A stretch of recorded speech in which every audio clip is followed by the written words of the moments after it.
ہر انسان کے اندر ایک انا ہے، میں ہے، تکبر ہے، غرور ہے، اس کی اپنی ذات کی بڑائی ہے۔ جب تک اس کے اندر یہ چیز موجود رہتی ہے تو اس کے اندر کا جو نفس ہوتا ہے نا وہ طاقتور رہتا ہے، کیونکہ نفس کہتا ہے میری مرضی مانو، میری خواہش کو پورا کرو، میں ہوں،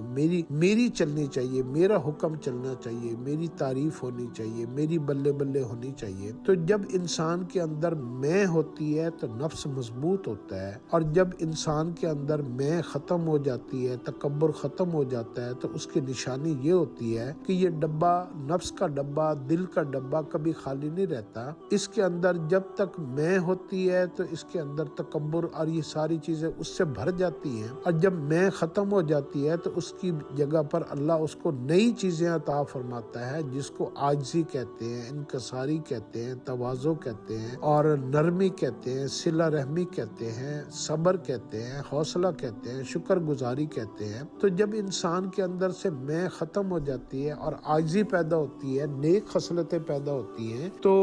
پھر اللہ رب العزت کے ساتھ اس کا تعلق بن جاتا ہے، اللہ اس کے ساتھ ہو جاتے ہیں، اور جب اللہ کسی کے ساتھ ہو جائیں تو پھر پوری کائنات اس کے زیر تسلط آ جاتی ہے، اور جو وہ چاہتا ہے لوگوں کے دل خود بخود اس کی محبتوں سے بھر جاتے ہیں۔ آپ دیکھ دنیا میں جتنے بھی اللہ والے ہیں ان کے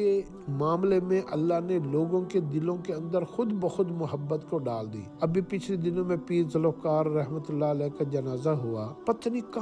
کہاں سے لوگ اس محبت کو لے کر آئے، حالانکہ وہ ان سے کبھی ملے بھی نہیں تھے، ان کے مرید بھی نہیں تھے، ان کو جانتے بھی نہیں تھے، لیکن اللہ والوں کی محبت اللہ لوگوں کے دلوں میں ڈال دیتے ہیں، مخلوق اس کے لیے خیر خواہ بن جاتی ہے، تو لوگ کھنچے ہوئے چلے آئے۔ اس لیے جب اللہ کا نظام چلتا ہے نا تو اللہ ساری مخلوق اس کے تابع کر دیتے ہیں۔ تو اس لیے آپ صلی اللہ علیہ وسلم کی، صحابہ کی آج تک جو پوری کائنات میں عزت ہے اور رہے گی، کائنات جب تک رہے گی، تو آپ ہمیشہ کی عزتوں کے پیچھے چلیں اور اپنے اندر عاجزی، انکساری، تواضع، اس کو سمجھا کریں کہ یہ ایک دولت ہے۔ ہم صرف مال و دولت کو، پیسے کو اور طاقت کو اپنی چیزیں سمجھتے ہیں، ہم نے کبھی سمجھے ہی نہیں کہ عاجزی بھی ایک دولت ہے، انکساری بھی ایک دولت ہے، اور رحم دلی بھی ایک دولت ہے، صبر بھی ایک دولت ہے، حوصلہ بھی ایک دولت ہے۔ جب ہم ان کو بطور دولت، بطور طاقت، بطور ایسٹ اور بطور جائیداد ہم ان کو سمجھنے کی کوشش کریں گے